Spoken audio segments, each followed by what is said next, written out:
अम्मा बाद। मोहतरम सामीन किराम, बुज़ुर्गों और नौजवानों और बच्चों और ख़वातीन और माँ और बहनों, मैं इसलिए कह रहा हूँ कि गर्चे वो इस मजलिस में मौजूद नहीं है, लेकिन बहुत सी माशाल्लाह इन दुरूस को वो सुन रही हैं यूट्यूब पर, जो भाई लोग आप लोग अपलोड करते हैं वहाँ सुन रही हैं, तो मैं उनको भी मुखातब करता हूँ। हदीस की कुछ इस्तिलाहात के ताल्लुक़ से कल का हमारा दर्स था और बकिया इस्तिलाहात के लिए आज का वादा था कि बकिया कुछ इस्तिलाहात के बारे में इंशाअल्लाह आज गुफ्तगू की जाएगी। और अगर मुमकिन हो वाइट बोर्ड तो आ जाए तो बेहतर रहेगा।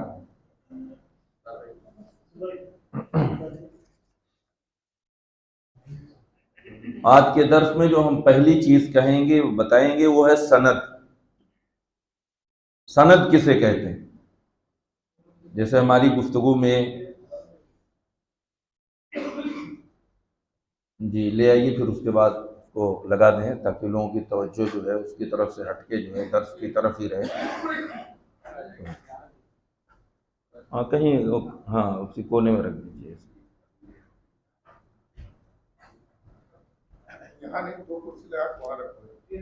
नहीं ऊपर रहेगा तो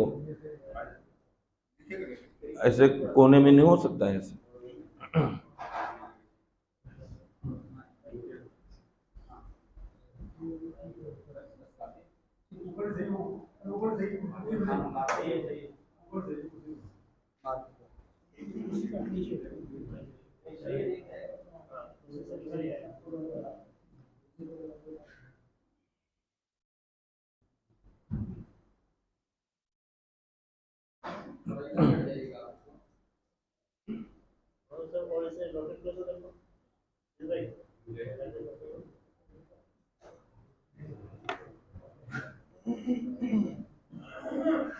जी जी, तो देखिए अहादीस के बारे में जो गुफ्तगू आती होती है तो एक बात आती है कि हदीस की सनद, इस हदीस की सनद कैसी है, इस हदीस की फलां फलां सनदें हैं, इस तरह की बातें आती हैं। तो सनद किस चीज को कहते हैं? सनद क्या है? सनद जो है हदीस रिवायत करने वालों के सिलसिले को सनद कहा जाता है। हदीस को अल्लाह के रसूल सल्लल्लाहु अलैहि वसल्लम की हदीस को रिवायत करने वाला जो सिलसिला होता है, जो एक चेन होती है कि फलां ने फलां से सुना, फलां ने फलां से सुना, फलां ने फलां से सुना और फिर फलां ने फलां सहाबी से सुना और सहाबी कहते हैं कि अल्लाह के रसूल सल्लल्लाहु अलैहि वसल्लम ने ऐसा फरमाया या आपने ऐसा किया या आपके सामने ऐसा काम किया गया और आपने उस पर खामोशी अख्तियार की। तो ये क्या है? इसी को सनद कहते हैं। हदीस रिवायत करने वालों के सिलसिले को सनद कहते हैं और इसी को तरीक भी कहते हैं। तरीक माने रास्ता, ट्रैक, क्योंकि इसी रास्ते से हम जो है हदीस रसूल सल्लल्लाहु अलैहि वसल्लम तक पहुंचते हैं, तो इसको सनद कहते हैं। और एक लफ्ज आता है इस्नाद, तो इसी सनद के बयान करने को इस्नाद कहते हैं और इस्नाद जो है सनद को भी इस्नाद कह देते हैं। दोनों बातें, सनद के बयान करने का जो अमल है उसको इस्नाद कहते हैं या सनद जो चेन है उसको भी क्या कह देते हैं? उसको भी इस्नाद कहते हैं। गोया कि सनद और इस्नाद कभी कभी दोनों हम माना ये लफ्ज हो जाते हैं, दोनों का एक ही मतलब होता है, यानी राव रिवायत को बयान करने वाले जो रावी हैं उनकी चेन। एक लफ्ज आता है तो मैं समझता हूं सनद भी आपने समझ लिया और इस्नाद भी। इस्नाद मतलब रावियों को बयान करना कि फलां ने ये कहा, फलां ने फलां से रिवायत किया, फलां ने फलां से रिवायत किया, फलां ने फलां से रिवायत किया, तो ये इस्नाद है, यानी सनद को जिक्र करना। इस्नाद माने सनद को जिक्र करना, उसको बयान करना। अब उसके बाद जो है एक लफ्ज आता है मतन। मतन का मतलब होता है हदीस रसूल, सनद के जरिए हम जहां पहुंचते हैं, जहां जाके सनद रुक जाती है जिस बात पर, उसको मतन कहते हैं। जैसे मिसाल के तौर पे मैं एक सनद बयान कर रहा हूं और फिर मतन भी बयान करता हूं। इमाम तिर्मिज़ी रहमहुल्लाह फरमाते हैं, क़ाल हद्दसना कुतैबत इब्न सईद अल-बलखी, क़ाल हद्दसना लैस इब्न सअद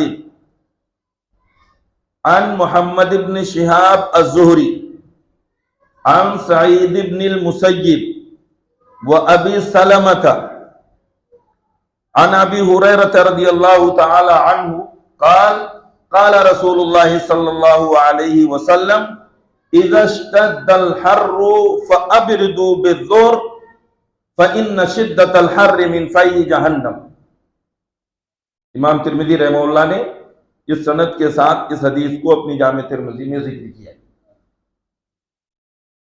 तो इसमें सनद भी है और इस्नाद भी है। सनद ये रावियों की जो चयन है, कुतैबा इब्न सईद, इमाम तिर्मिज़ी रहमहुल्लाह अपने उस्ताद से रिवायत करते हैं कुतैबा इब्न सईद से, कुतैबा इब्न सईद अपने उस्ताद से रिवायत करते हैं लैस इब्न साद से, लैस इब्न साद अपने उस्ताद मोहम्मद इब्न शिहाब ज़ुहरी रहमहुल्लाह से रिवायत करते हैं।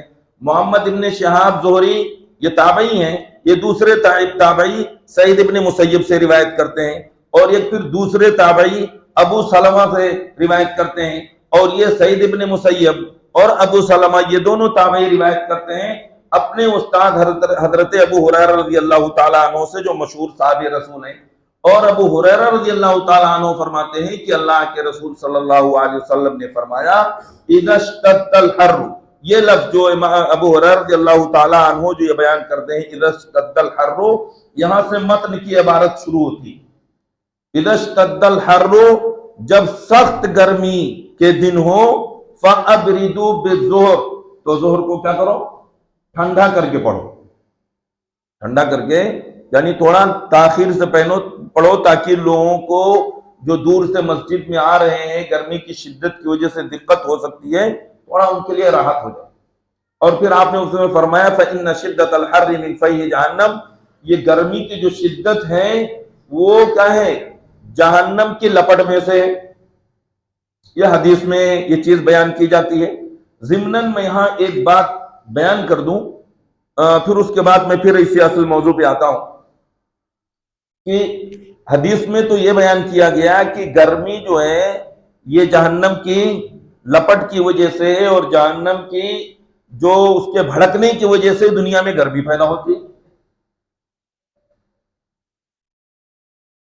और एक दूसरी हदीस है जिसमें जहन्नम का बाज हिस्सा जब बाज को खाया जा रहा था, तो जहन्नम ने अल्लाह रब्बुल आलमीन से ये कहा कि अल्लाह जो है मेरा बाज हिस्सा मुझको खुद ही खा रहा है, तो अल्लाह ताला ने उसको 2 सांस लेने की इजाजत दी, एक गर्मी और एक ठंडी। लेकिन अब इसमें अगर साइंस के एतबार से आते हैं तो साइंस क्या कहती है कि जब हमारा दुनिया का जो हिस्सा सूरज से जो करीब होता है तो गर्मी होती है, और जो हिस्सा दूर रहता है वहां क्या है, ठंडी होती है। जैसे सूरज हमारा जो निकलता है, आमतौर पे आप देखते हैं ये ईस्ट में निकलता है, कभी साउथ ईस्ट में रहता है और कभी मुकम्मल सामने ईस्ट में रहता है। तो जब साउथ ईस्ट में चला जाता है, यानी पूरब दक्षिण की तरफ जब जाता है, तो वो हमारे जो इस मुल्क में हम लोग रहते हैं, वो सूरज वहां से दूरी पर होने की वजह से यहाँ ठंडी आ जाती है, और जो इलाके शुमाल में है, नॉर्थ में है, वहां मुस्तकिल ठंडी रहती है, क्योंकि सूरज काफी फासले पर है। तो कोई कह सकता है कि भाई देखिए साइंस तो ये कह रही और हदीस में ये है, ये कैसे? तो हदीस से साइंस की वो बात का इनकार नहीं है, वो भी एक वजह है। मुहद्दिसीन इसमें बयान करते हैं कि ठीक है वो वजह है, उसका इनकार नहीं, लेकिन जो हदीस में बयान किया गया है ये भी हकीकत है, क्योंकि सही सनद से अल्लाह के रसूल सल्लल्लाहु अलैहि वसल्लम से साबित है। तो किसी चीज की कई वजह हो सकती है। मिसाल के तौर पे आप किसी गली में पहुंच रहे हैं, वहां गर्मी ज्यादा है, तो कोई कह सकता है गर्मी इस वजह से यहां ज्यादा है कि जून का महीना है, लेकिन ज्यादा है तो कह रहे गर्मी ज्यादा है तो जून का महीना भी है, और वहां होटल है जहां दिन भर जो है क्या चूल्हा जलता रहता है, तो गर्मी की क्या है, दो वजह हो सकती हैं। तो यही हाल जो है यहाँ कि हदीस में जो बयान की गई है बात, वो भी वजह है, हो सकती नहीं है, वो भी वजह है, और जो साइंसदान बयान करते हैं उसका इनकार नहीं। तो इस तरह कोई दोनों में टकराव और तजाद नहीं है। खैर, ये ज़िम्नन हमने ये बात यहां पर बयान कर दी। और इस बात को जो मैंने जिक्र किया है, ये अब्दुर्रहमान मुबारकपुरी रहमहुल्लाह, जिनका इससे पहले जिक्र आया है, जो जामे तिरमिज़ी के शारे हैं, जब उन्होंने इस हदीस की शरह बयान की है तो वहां पर इस बात को उन्होंने उलमा के हवाले से इस बात को जिक्र किया है, और ये मतलब ये मुफीद ये बात थी, इसलिए मैंने यहां पर जिक्र कर दिया। तो देखिए, मैंने सनद के साथ एक हदीस बयान की, तो सनद के बयान करने को इस्नाद कहते हैं, यानी सनद जिक्र करना। और जो सनद है, रावियों की जो चैन है, वो सनद हो गई।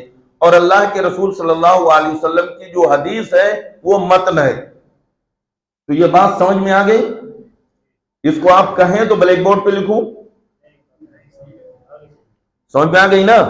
तो हमने इसीलिए ब्लैक बोर्ड मंगाया था कि अगर ना समझ में आए तो फिर उस पर भी हम लिख के बता देंगे। तो आप उसको समझिए कि ब्लैक बोर्ड पे चीज लिखी जा रही है क्या।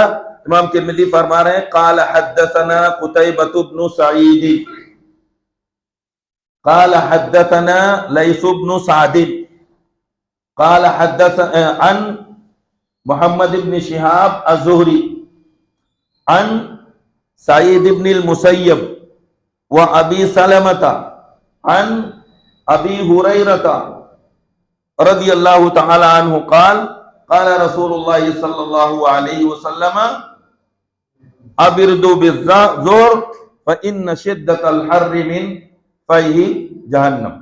जज़ाकल्लाह खैर। तो हमने सनद को भी समझ लिया, समझ में आ गई सनद, इस्नाद भी और मतन भी, यानी हदीस। अब इस जो है सनद में अलग अलग देखिए, अबू हुरैरा रज़ियल्लाहु ताला अन्हु सहाबी है, और उनके नीचे दो लोग हैं इस हदीस को अबू हुरैरा रज़ियल्लाहु ताला अन्हु से दो रावी रिवायत कर रहे हैं। कौन कौन? एक सईद इब्न मुसय्यब और दूसरे अबू सलमा। ये दोनों ताबईन, ये किबारे ताबईन में से हैं, बड़े ताबईन में से। और उसके बाद इन ताबई से उसके बाद के ताबई इमाम ज़ुहरी रहमहुल्लाह रिवायत करते हैं, जिनका तस्करा बहुत तफसील से इससे पहले आ चुका है। बहुत बड़े आलिम, बहुत बड़े रावी हदीस, हदीस की याद करने वाले, उसको समझने वाले, उसके माना और मफहूम को बखूबी जानने वाले। तो वो भी ताबई से रिवायत कर रहे हैं। सगारे सगीरे ताबई, नीचे के दर्जे के ताबई अपने से ऊपर के दर्जे के ताबई से रिवायत कर रहे हैं। और उसके बाद इमाम ज़ुहरी के शागिर्द कौन है? लैस इब्न साद, वो उनसे रिवायत कर रहे हैं। और लैस इब्न साद के जो शागिर्द हैं कौन? कुतैबा इब्न सईद। इन्होंने इस हदीस को किससे रिवायत किया है? लैस इब्न साद से। और इमाम तिर्मिज़ी रहमहुल्लाह ने अपने उस्ताद किससे? कुतैबा इब्न सईद से इस हदीस को रिवायत किया है। इमाम तिर्मिज़ी रहमहुल्लाह, मैंने इमाम तिर्मिज़ी जिक्र किया है, किसी और का जिक्र किया जी। इमाम तिर्मिज़ी रहमहुल्लाह ने अब इस हदीस को पूरी सनद के साथ, या ऐसा नहीं इमाम तिर्मिज़ी रहमहुल्लाह को ये हदीस उन्होंने किताब में लिख रखी थी, बल्कि ये उनको पूरी सनद के साथ ये ज़बानी अहादीस याद थी। इमाम तिर्मिज़ी रहमहुल्लाह ने अपने जामे तिर्मिज़ी में जितनी अहादीस जिक्र की हैं, ये वो अहादीस हैं जिनको जो उन्हें ज़बानी सनद के साथ याद थी। जैसे हमने ये सनद एक जिक्र की है ना, अल्हम्दुलिल्लाह ऐसे इस वक्त भी ऐसे उलमा मौजूद हैं जिनको बुखारी, मुस्लिम कुतुब सित्ता के अलावा और दीगर अहादीस की जो किताबें हैं वो सनद के साथ उनको सारी अहादीस याद है। इस जमाने में तो आप अंदाजा लगाइए, उस जमाने में जब हर तरफ उसी का दौरा हो, उसी का चलन हो, जिस चीज का समाज में माशरे में चलन ज्यादा होता है उसमें एक पर एक क्वालिटी सामने आती। तो इस जमाने में जब उस तरह का इश्तिगाल नहीं है अहादीस से, फन हदीस से, तो ऐसे लोग मिलते हैं जिनको सही बुखारी, सही मुस्लिम और अबू दाऊद, इसी तरह जामे तिरमिज़ी, इब्न माजा और नसाई, ये सारी हदीस की किताबें उन्हें क्या है, ज़बानी याद है सनद के साथ। तो इमाम तिरमिज़ी रहमहुल्लाह ने इसी तरह के सारी हदीस को अपनी सनद के साथ उसमें जिक्र किया। एक चीज आती है कि सनद मुत्तसिल है। ये सनद क्या है? मुत्तसिल है। जैसे अभी हमने जो हदीस की सनद बयान की है, ये सनद इमाम तिरमिज़ी से लेके अल्लाह के रसूल सल्लल्लाहु अलैहि वसल्लम तक पूरी मुत्तसिल है। मुत्तसिल के माने होते हैं मिली हुई चीज। क्या हो? जो मिली हुई हो, बीच में गैप ना हो, बीच में गैप ना हो तो उसे क्या कहते हैं? उसे मुत्तसिल कहते हैं। वो हदीस जिसकी सनद में से कोई रावी साकित ना हो। साकित ना होने का मतलब ये है, मिसाल के तौर पे यही हदीस जो मैंने भी सनद जो बयान की है, इसको इमाम तिरमिज़ी रहमहुल्लाह इस हदीस को बयान करते हैं अपने उस्ताद कुतैबा इब्न सईद से। कुतैबा इब्न सईद रिवायत करते हैं इस हदीस को लैस इब्न साद से। अब मान लीजिए इमाम तिरमिज़ी रहमहुल्लाह इसको रिवायत करते हैं अपने उस्ताद कुतैबा इब्न सईद से, और उसके लैस इब्न साद का वास्ता ये बीच में छूट जाता और पहुंच जाते इब्न शिहाब ज़ुहरी तक, तो क्या होता? यहां सनद में गैप हो गया, यानी एक रावी बीच में छूट गए। तो सनद किसी हदीस को सही होने के लिए ये भी जरूरी है कि पूरी जो है वो रावियों की जो चैन है बीच में कहीं इनक़िता ना हो, वो चैन कहीं टूटी ना हो, कोई रावी बीच में छूटा ना हो। तो आप इससे अंदाजा लगाइए कि मुहद्दिसीन ने इन अहादीस को कितने एहतमाम के साथ बयान किया है। और फिर भी उसमें अभी आया, और जब हम अइम्मे असल तो हम मुअल्लिफीन पर अभी आए नहीं है, जब वहां आएंगे तो आप देखिएगा कि कितने एहतमाम के साथ उन लोगों ने इन अहादीस को जिक्र किया है, बयान किया है कि कहीं जो है शक और शुबहे की गुंजाइश बाकी न रह जाए। तो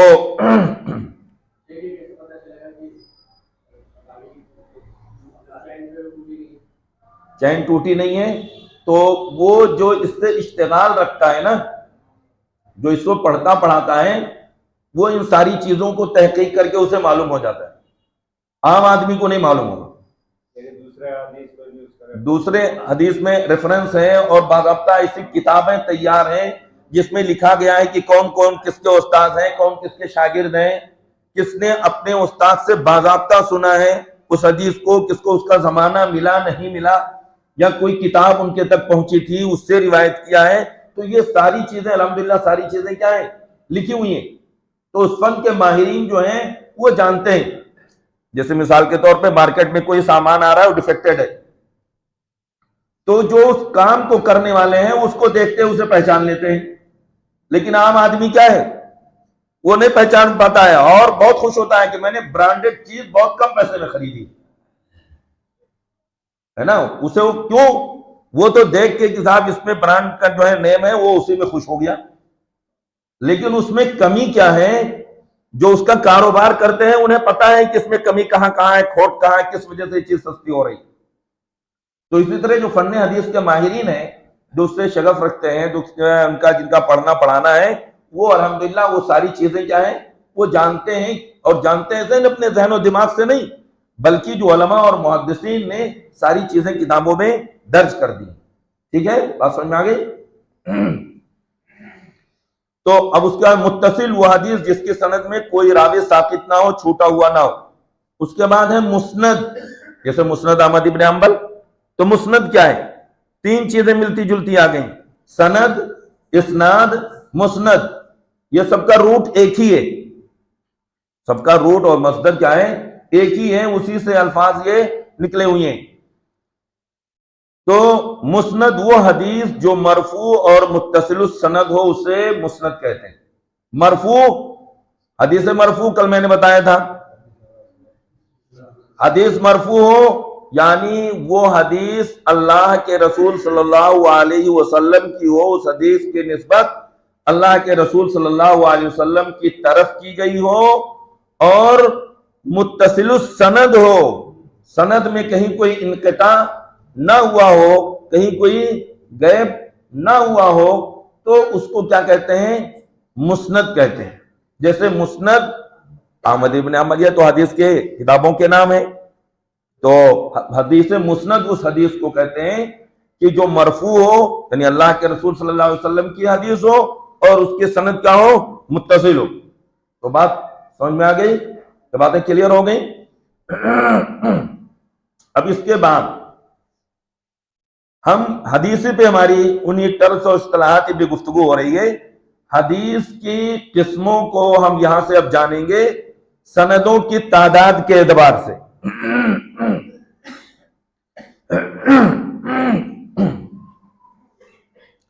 सनदों की, यानी ये हदीस कितनी सनदों से आ रही, कितनी सनदें इसकी अल्लाह के रसूल सल्लल्लाहु अलैहि वसल्लम से बयान करने वाले कितने सहाबा हैं, और फिर उन सहाबा से बयान करने वाले कितने ताबईन हैं, फिर उन ताबईन से बयान करने वाले कितने तबे ताबईन हैं, फिर उन तबे ताबईन से बयान करने वाले उनके कितने शागिर्द हैं। तो ये अलग अलग तबकात हो गए, एक सहाबा, फिर ताबईन का तबका, फिर तबे ताबईन का तबका, फिर अतबाए ताबईन का तबका। इस तरह जो है तबकात जो है, ये तबकात इनके एतबार से कि इनमें ये कितनी सनदों से ये हदीस जो है साबित हुई है, कितने हर तबके में इसको कितने कितने लोगों ने रिवायत किया है। तो उन्हीं सनदों के एतबार से हदीस की कुछ किस्में बनती हैं। एक किस्म है मुतवातिर। क्या है? हदीस मुतवातिर। तवातुर के माने होते हैं किसी काम का तसलसल के साथ होना, लगातार होना। हदीस मुतवातिर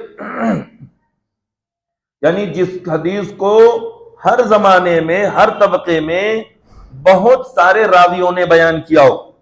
मिसाल के तौर पे कह रहे हैं कि हदीस मुतवातिर वो हदीस है जिसके रावी हर दौर में इतनी ज्यादा तादाद में हो, पाए जाते हो कि उनका झूठ पर इत्तेफाक कर लेना नामुमकिन हो।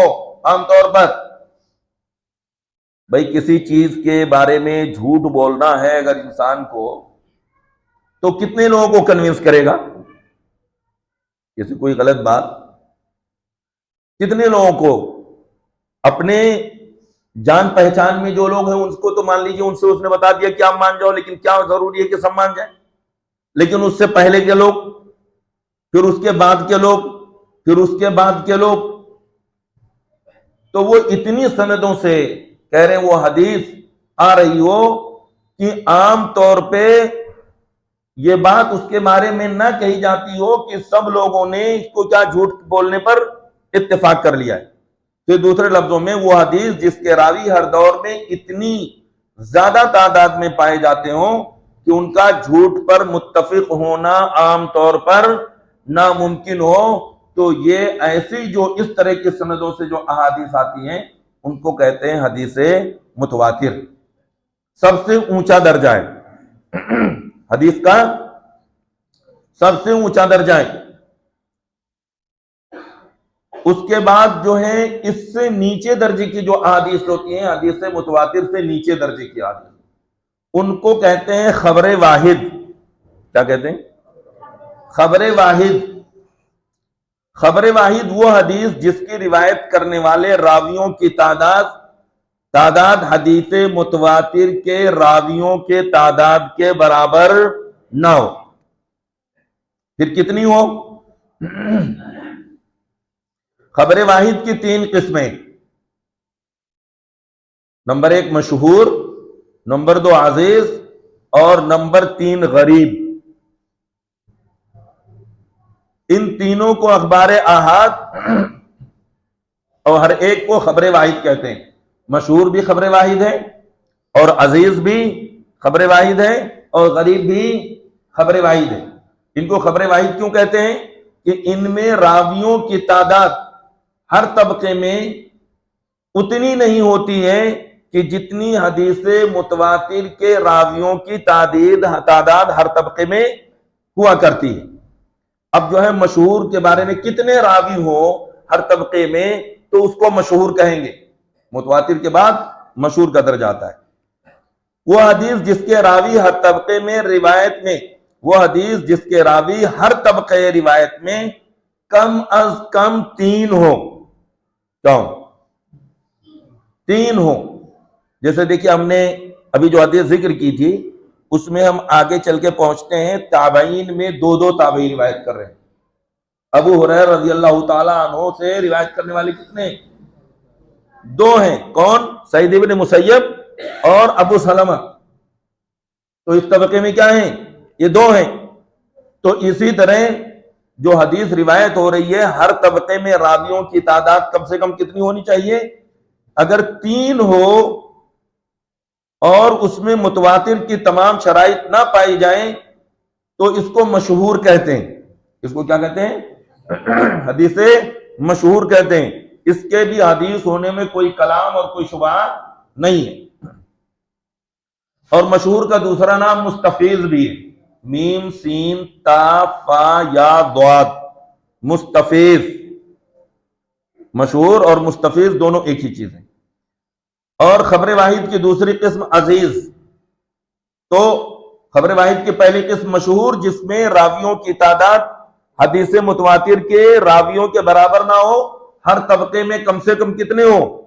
3 कम से कम हो। अगर किसी तबके में, एक तबके में अगर 3 हो गए और बकिया में 3 से जायद है, तब भी वो क्या है? मशहूरी में आएगी, क्योंकि किसी एक तबके में रावियों की तादाद कितनी हो गई है? वो सिर्फ 3 है।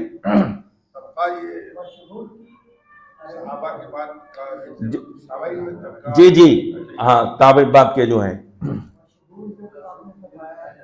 जी जी, मशहूर यानी जिसको शोहरत हासिल हो। नहीं, अरबी, ये उर्दू या अरबी लफ्ज है। जी जी, मशहूर हम उर्दू में बहुत सारे अरबी के अल्फाज बोलते हैं। जी जी, अरबी वर्ड है। ये जो इस्तिलाहात जिनमें हम नाम ले रहे हैं, ये सारी अरबी ही इस्तिलाहात को मैं बोल रहा हूँ, हदीस की है। उर्दू इस्तिलाह कोई नहीं जी। अब जो है खबर वाहिद की पहली किस्म मशहूर, दूसरी किस्म है अजीज। अजीज वो हदीस जिसके किसी तबके में फकत 2 ही रावी हों। मशहूर में किसी तबके में 3 रावी, और अजीज जिसके किसी तबके में सिर्फ 2 रावी हों, तो उसे क्या कहते हैं? अजीज कहते हैं। बाकी तबकात में 2 हो या 2 से ज्यादा हो, अगर किसी एक तबके में 2 रावी हो गए, तो अब वो हदीस मशहूर नहीं रहेगी, बल्कि क्या हो जाएगी? अजीज हो जाएगी। और जो है खबर वाहिद की तीसरी किस्म है गरीब, या उसको फर्द भी बोलते हैं। गरीब या फर्द। फर्द माने अकेला, कहते कोई एक फर्द आ जाए, फर्द माने अकेला। गरीब मतलब अरबी जबान में गरीब का मतलब जो है माली हालत जिसकी कमजोर हो, वो नहीं है। गरीब के माने में अरबी में है अजनबी। अजनबी कोई एक ही होगा तभी तो अजनबी होगा। तो भाई ऐसे लोग समाज में क्या है? अजनबी है, यानी बहुत कम मिलते हैं। तो खबर अहाद की तीसरी किस्म जो है वो गरीब है, उसको फर्द भी कहते हैं। और वो हदीस जिसके सिलसिले सनद में किसी तबके में एक ही रावी हो, तो क्या हो जाती है वो? अच्छा, ये सब की सब क्या है? ये खबर वाहिद है। इनसे ये जो खबर वाहिद है, अब ये ज़हन में बात आ सकती है कि क्या ये रुतबे और दर्जे के एतबार से यकसा है? तो रुतबे और दर्जे के हिसाब से बज़ाहिर यकसा नहीं है, लेकिन ये हुज्जत हैं अकाइद में भी, अहकाम में भी, फजाइल में भी, मनाकिब में भी। शरीयत इस्लामिया के जितने भी अहकाम व मसाइल हैं, जो भी हैं, जो चीजें हैं, उन सब में इनसे हुज्जत और दलील पकड़ी जाएगी। इसको मैं एक आम मिसाल से समझा देता हूं ताकि आपको बात समझ में आ जाए। जैसे मिसाल के तौर पे, बिल्कुल बहुत आम फहम मिसाल सबको समझ में आएगी। एक ट्रेन है, उसमें कम से कम कितनी कैटेगरीज होती हैं? 4। यानी फर्स्ट, सेकंड एसी और थर्ड एसी और स्लीपर और फिर एक 5, यानी जनरल है। अच्छा, जितने भी इसमें टिकट लेके सवार होते हैं सारे लोगों के टिकट वैलिड होते हैं कि नहीं होते? अरे वैलिड होते हैं कि नहीं वैलिड? अच्छा, जो भी उसमें सवार होते हैं वो सबको ट्रेन लेकर चलती है और जहां जहां रुकती है सबको लेकर रुकती है, सबके लिए स्पीड उसकी एक ही होती है और सबको मंजिल पर एक ही साथ पहुंचाती है। गर्चे उनके आपस में क्या है, अलग अलग दर्जात हैं, लेकिन सब जो है मंजिल तक पहुंचने में बराबर हैं। समझा आपने?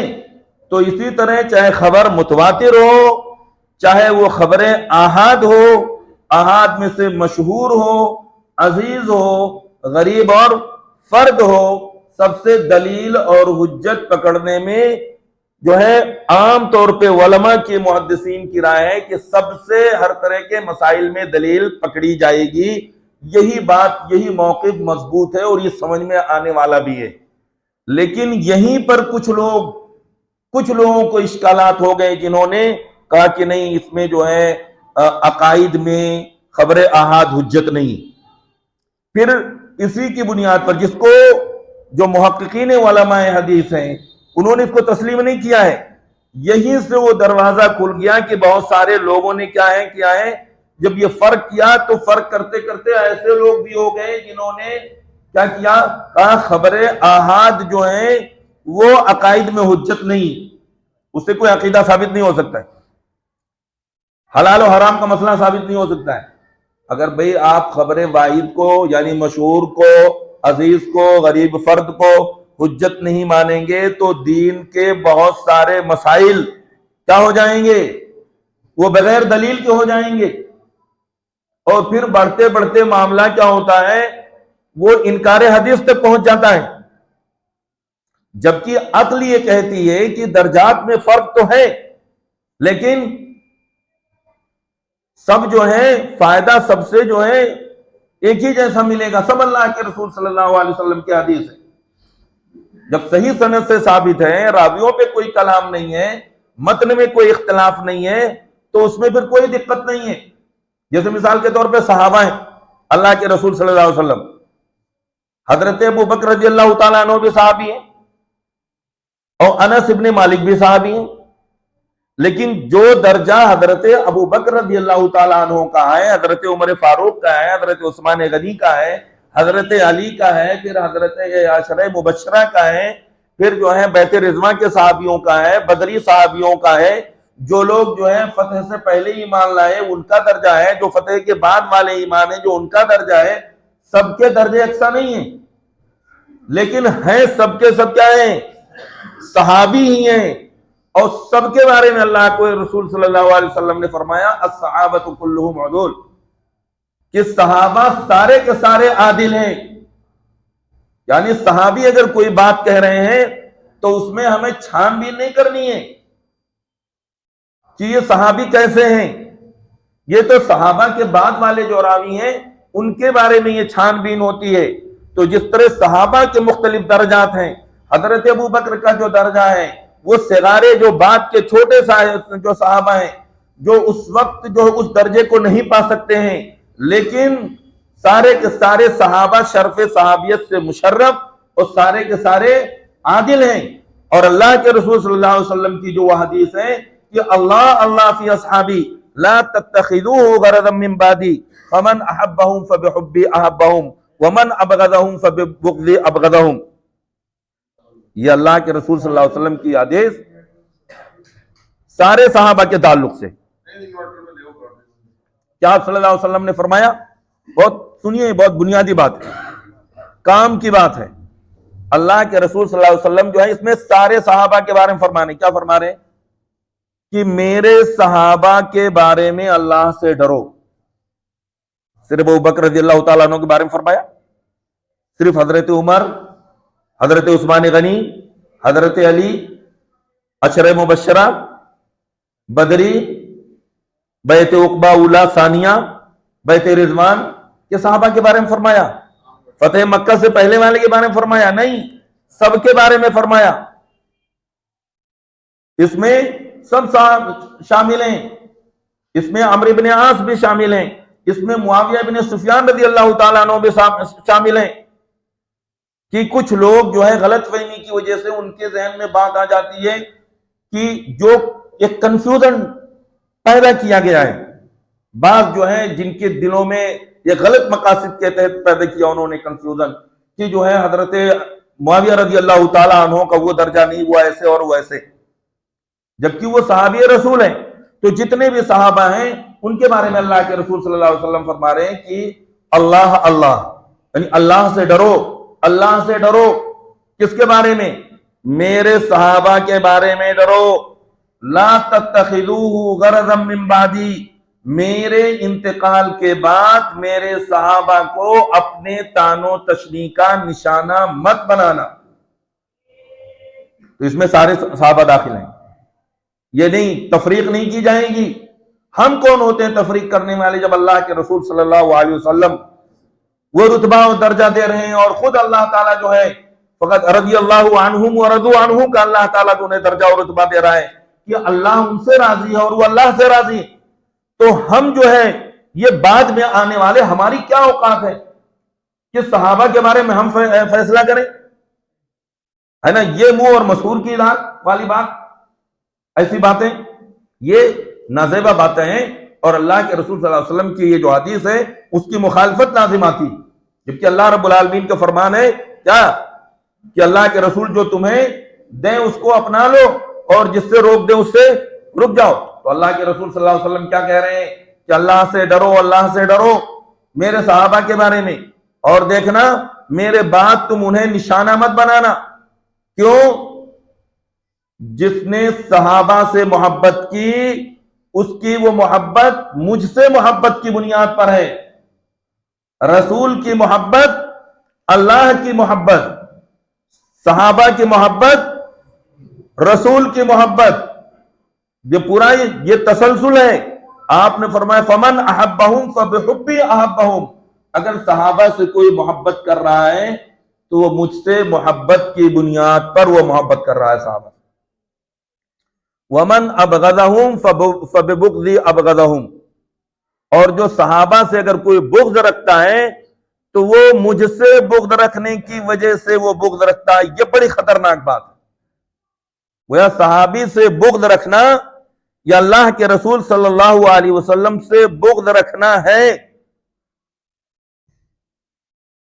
तो देखिए जिस तरह सहाबा के क्या है, चाहे वो बड़े सहाबी हों चाहे छोटे सहाबी हों, सब क्या है? सहाबी हैं और सबके सब आदिल हैं। इसी तरह जो भी हदीस सही सनद से साबित हैं, चाहे वो हदीस मुतवातिर हो या खबरें आहाद में से मशहूर हो, अजीज हो, गरीब हो, सब शरई काम में सब क्या है? वो सबके सब हुज्जत है। ये जो समझने की जरूरत आज इस सिलसिले में आजकल, क्योंकि ये पहले फितने जो होते थे वो कहीं उठते थे, मखसूस दायरे में रह जाते थे, और आज जो फितना उठता है वो इंटरनेशनल हो जाता है। इसलिए बहुत सोच समझ के जो है कदम उठाने की जरूरत है, और सोचने और समझने की जरूरत है, किसी के बारे में जबान खोलने की जरूरत है।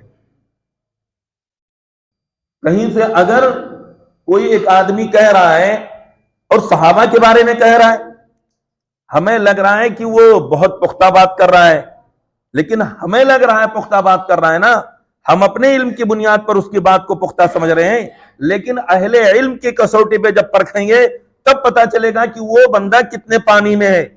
इसलिए हम जहां इस तरह की कोई बात आए हम फौरन फैसला ना करें, वरना अल्लाह रब्बुल आलमीन के गजब, रसूल सल्लल्लाहु अलैहि वसल्लम की बद्दुआ की शिकार हो सकते हैं। सहाबा का बड़ा ऊंचा मकाम है। सहाबा वो कड़ी हैं अल्लाह के रसूल सल्लल्लाहु अलैहि वसल्लम और उम्मत के दरमियान, जिन्होंने दीन को हम तक पहुंचाया है। इस कड़ी को दीदा और दानिस्ता बहुत से दीन के दुश्मन जानकर और कुछ अपने नादान दोस्त अनजाने में सहाबा को मतऊन करते हैं। और सहाबा अगर जो है बीच से सहाबा की कड़ी निकल जाए तो फिर क्या है, सब कुछ खत्म। फल जो है शाखों के ऊपर टहनियों में लगते हैं। आपने अगर सारी शाखें काट दी तो फिर सारे फल भी जमीन पर आ जाएंगे। तो अल्लाह के रसूल सल्लल्लाहु अलैहि वसल्लम और अल्लाह की किताब, इसकी हैसियत क्या है, ये तने की है, और इस सहाबा ने इसको ऊपर तक जो पहुंचाया है, ये जो हम तक शरीयत पहुंची है, उनकी हैसियत एक तरह से इनमें शाखों की है। तो हम जितनी मोहब्बत जिस तरह हम अल्लाह और उसके रसूल से करते हैं, अल्लाह और उसके रसूल की मोहब्बत का तकाजा है कि हम सहाबा से भी क्या करें, उसी तरह मोहब्बत करें। सहाबा के अपने इख्तलाफात उनके जाती इख्तलाफात हैं, और वो भी जो हैं, जो उनके इख्तलाफात हैं वो उनके इज्तिहादात हैं। और रसूल सल्लल्लाहु अलैहि वसल्लम ने फरमाया कि अगर कोई आदमी इज्तिहाद करता है और इज्तिहाद के नतीजे में वो सही बात तक पहुंच जाता है तो उसको 2 अजर मिलता है, एक तो इज्तिहाद करने का और एक सही नतीजे तक पहुंचने का। लेकिन अगर कोई इज्तिहाद करता है दलील को सामने रखते हुए, लेकिन वो सही मौकिफ तक नहीं पहुंच पाता है, तो उसको 1 अजर मिलेगा। यानी वो दायरे इस्लाम से खारिज हो गया, वो काफिर हो गया, क्योंकि उसने इज्तिहाद किया, किताब और सुन्नत के उसके जो दलाइल थे उनको सामने रखकर किताब और सुन्नत की रोशनी में उसने मसले को समझने की कोशिश की भरपूर, और उसका वो अहल था। इंसान है, चूक हो सकती है, वो नबी और रसूल नहीं है। साहबी अगर किसी से गलती हो गई तो वो क्या है, वो उनके अपने इख्तलाफात हैं, वो मुशाजरात सहाबा हैं, उसमें हमको नहीं पढ़ना चाहिए। बादशाहों के झगड़े जो हैं वो सबसे जो लोअर कैटेगरी के लोग होते हैं वो नहीं चुकाते हैं। उन सहाबा के मुकाबले में हमारी क्या हैसियत है, उनके बारे में जबान खोलना ये बड़ी बेअदबी की बात है। अल्लाह ताला हमें ऐसी बेअदबियों से हमारी मुस्लिम उम्मत को, हमारे नौजवानों को, हमारे बुजुर्गों को महफूज रखे, क्योंकि बहुत से लोग इस तरह की बातें जो है बोल जाते हैं, लेकिन हम उनकी हकीकत को नहीं समझते हैं, या तो वो दिल में कुछ रखे हुए हैं सहाबा के ताल्लुक से।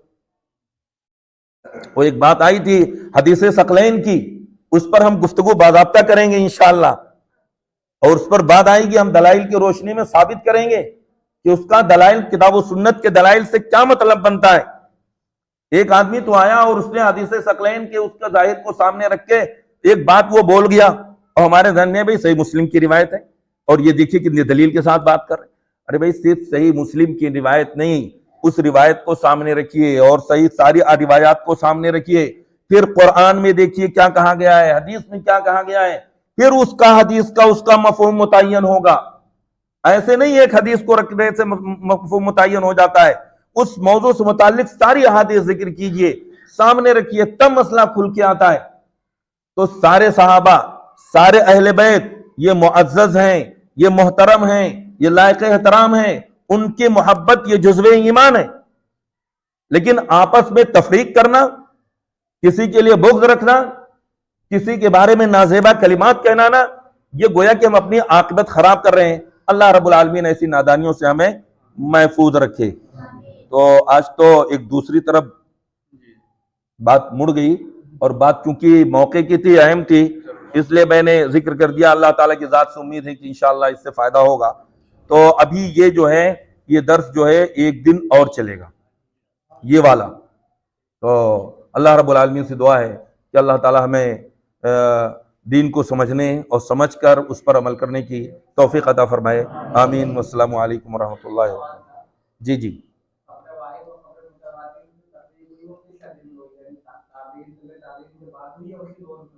क्या चीज? ये तो जब हदीस किताबों में जमा हो गई, जब फन को हदीस को जमा कर लिया गया सनदों के साथ, जब सनदें सब जमा हो जाएंगी तब तो पता चलेगा कि कितनी सनद से वाली आ रही, कितनी सनद से आ रही है। तो ये बात के अदवार में ये तो एक इल्मी चीज है। तो बात के जी जी, सनद को, हाँ, सनद को तरीक भी कहते हैं, तुरुक, हाँ जी, तुरुक है जी जी, कई तुरुक, हाँ जी जी, कई तरीके। जज़ाकल्लाह खैर। ये मुफीद साहब